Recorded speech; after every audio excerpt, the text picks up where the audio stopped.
Hi, my name is Tommy Kelly.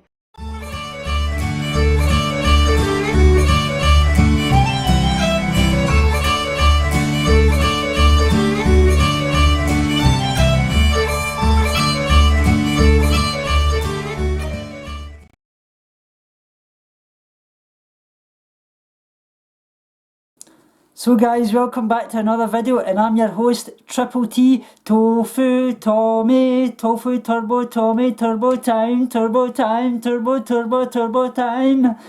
Oh, Jesus, what am I like?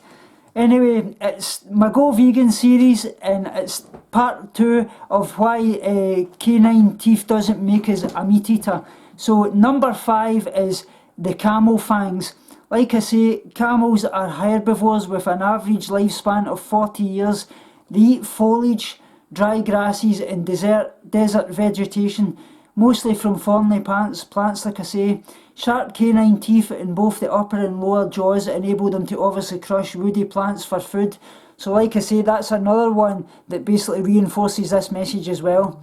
Number 6 is the javelina. The javelina, or peccary as it's known, is a fluffy cousin of the pig, found in the desert of southwestern United States and in the Central and in South America.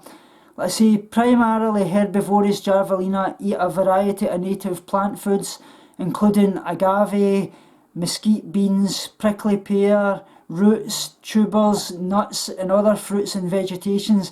Like I say, their spear-like canine teeth are used for obviously self-defence and to basically shred cactus pads, a primary source of obviously nourishment for them as well.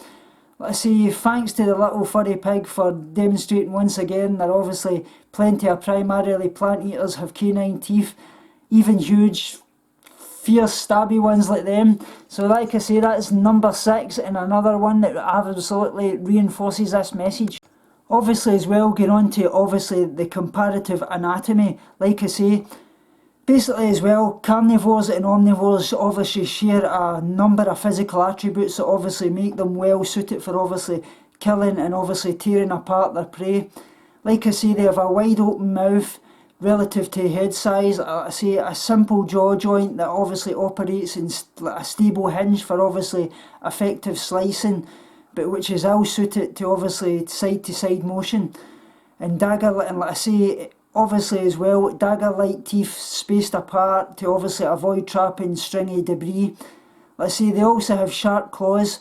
Let's say the mammalian, as it's called, carnivores and omnivores additionally have huge stomachs that obviously enable gorging as well, an important capacity obviously in animals who obviously tend to average say 1 kill per week roughly.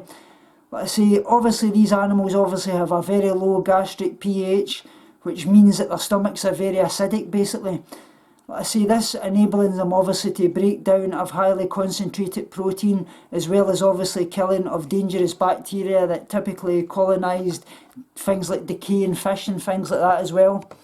Let's say each of these traits obviously enables the lion or bear as well to use their body to obviously kill prey.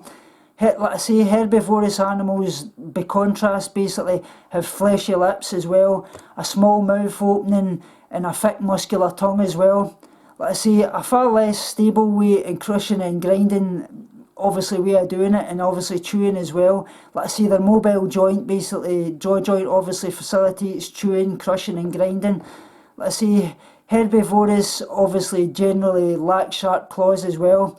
Let's say these qualities are well adapted to obviously eating of obviously plants, which obviously provide nutrients when they're obviously things like cell walls are obviously broken, a process that requires obviously crushing food with side to side motion rather than simply swallowing it in large chunks. Let's say that way that obviously the carnivore or omnivore swallows flesh. Herbivores obviously as well have digestive systems in which the stomach is not nearly as spacious as the carnivores or omnivores, let I say, a feature that is obviously suitable for more regular eating of smaller portions, permitted with a diet of say plants which stay in place and are therefore much easier to obviously chase down as well. Let's say rather than obviously sporadic gorging of a predator of its prey as well. 15 obviously is the herbivore's stomach obviously has a higher pH, which obviously, like I say, means it's more acidic as well than obviously the carnivores or obviously the omnivores. Perhaps in obviously part because plants ordinarily do not carry obviously the dangerous bacteria associated with things like rotten flesh and such like. Let's say the small intestines of herbivores are obviously quite long and permit obviously the time consuming complex breakdown of things like carbohydrates, which are present in plants as well. In virtually, like I say, every respect, obviously the human anatomy resembles that of herbivorous animals, such as the gorilla and say the elephant and things like that. More than that, I have carnivorous and omnivorous species. Obviously, our mouths openings are small, our teeth are extremely sharp, even our canines, like I say, and our lips and tongues are muscular as well. So our jaws are not obviously stable and would therefore be easy to obviously dislocate in a battle with prey and things like that.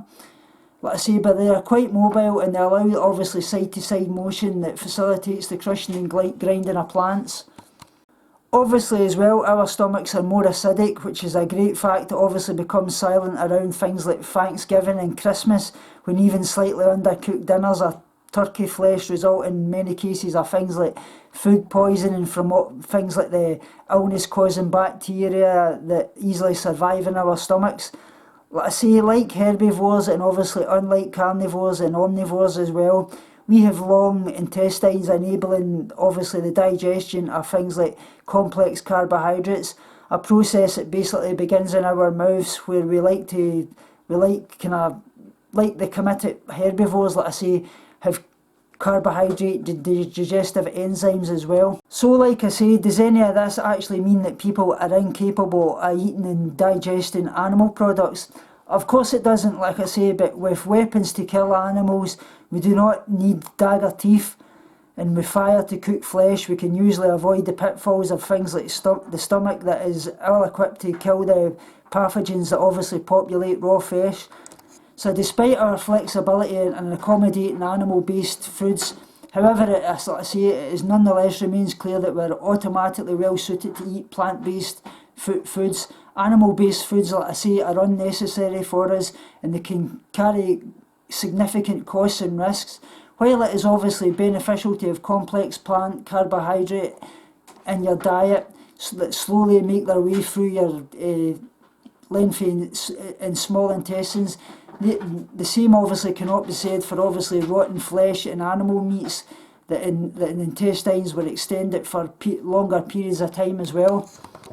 However, like I say, many people obviously enjoy eating animal products, and like I say, the nature does not obviously ambiguously commit us to or reward us for with good health. Like I say, there's many benefits of a plant-based lifestyle that are really good for reversing things like such as type 2 diabetes.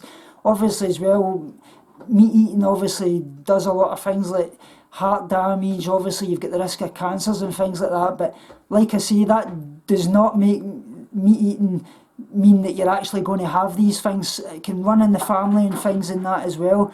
Like I say, our nature is very different from things like the lions, and our choices are about what we eat accordingly are far more flexible and corresponding susceptible to moral scrutiny.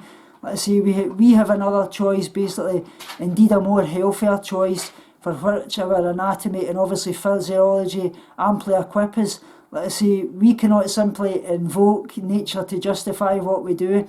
It is true, like I say, we could not reasonably accuse lions of acting immorally or in consuming animals, like I say, because they need it to actually survive, whereas we're much different. We have many options that we can adopt a vegan lifestyle. Everything that we eat in a US standard diet, we can get veganised, whether that be vegan pizza, vegan mock meats and things. So there's many options, like I say, and it's just about educating yourself enough and making sure that when you come over to the vegan lifestyle that you can adopt it and stick to it and you're getting all the nutrients you need, because I feel that's a lot of ways how many people wander off the vegan lifestyle because they don't educate themselves enough and they come into it and they just end up failing. Obviously, like I say as well, leading government and obviously public health organisations worldwide now acknowledge that a vegan diet is not only a viable option for people of any age at all, but that eating plant-based foods instead of animal foods can actually confer significant health benefits as well, including reduction in things like incidence of obesity, diabetes, high blood pressure, high cholesterol, heart attack, stroke, and even some types of cancer. So there's many benefits to a vegan lifestyle that are out there and basically show us that it can help reduce or sometimes eliminate many illnesses. Like I say also as well, do you have a choice? Like I say, many people, like I say, insist that after eating animals is actually natural, like I say, and therefore normally neutral because other animals eat other animals. So like I say, but it's important to recognise that with a few exceptions, when obviously humans kill other animals for food, we're not doing what animals do in nature. Like I say, humans have actually no biological need to consume meat or any animal products to obviously be healthy. So when animals basically kill other animals for food, they basically do that as a must, and obviously to survive, they have no basic choice in the matter. Like I say, many humans on the other hand do have a choice, and when people obviously have ample access to plant-based foods to consume, do they really need that and to consume animal products in any way? Yes, some people do. Like I say, I don't obviously recommend it for a lot of people with eating disorders and things like that, because with eating disorders, if you're coming to the vegan lifestyle, it can latch onto it and you're restricting certain foods and eliminating certain foods and demonising them as being good and bad, and that can be the worst thing ever. I thoroughly respect everybody's choices, and actually many people that are meat eaters are the most lovely people I know, and are far more compassionate, lovely people than people that's in the vegan lifestyle. Like I say, being vegan doesn't make you a good person. Being a good person does make you a good person, and I really want to put that out there. Don't give anybody hate. Like I say, a lot of people have got to do what they've got to do for their health to be first and foremost before you can actually help the animals. So that's one thing that is really important, and I want to put that message out there. Obviously, like I say, farm animals are individuals, obviously, with distinct personalities and emotions as well. Just like our own cats and dogs, they feel affection, they form deep relationships as well. They obviously long to be safe and happy, just as we do as well, and to be free from, obviously, fear and pain. Most of all, like I say, they share in common with the desire, the same as us, to keep on living, and that's one thing that we really need to respect. Like I say, when we have access to plant-based foods and understand that we do not need to actually consume animal products, then the question of eating animals really comes down to the basic question: when able to freely choose, like I say, would we rather choose needless harm and suffering or refrain from doing so?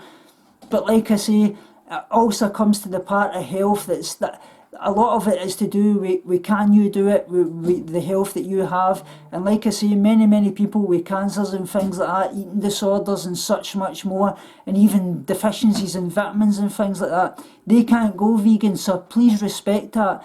And there's many moral things and ethical things that you can do that's just as good as being a vegan, doing a vegan lifestyle. You can go out and you can give out flyers, you can help at animal charities, anything like that at all. Anything you can do really helps so much, and that's one thing I want to express as well. So I hope you have liked this video, guys. Please like, share and subscribe as well. Please comment down below, and until next time, keep turboing on, and remember what the little guy at the end of the video says. Until next time, it's tofu turbo time. Keep turboing on, and remember what I say, what the little guy at the end of the video says. Love to use all. Remember, guys, binge on life, purge negativity and starve guilty feelings. Speak to you all soon and love you so much.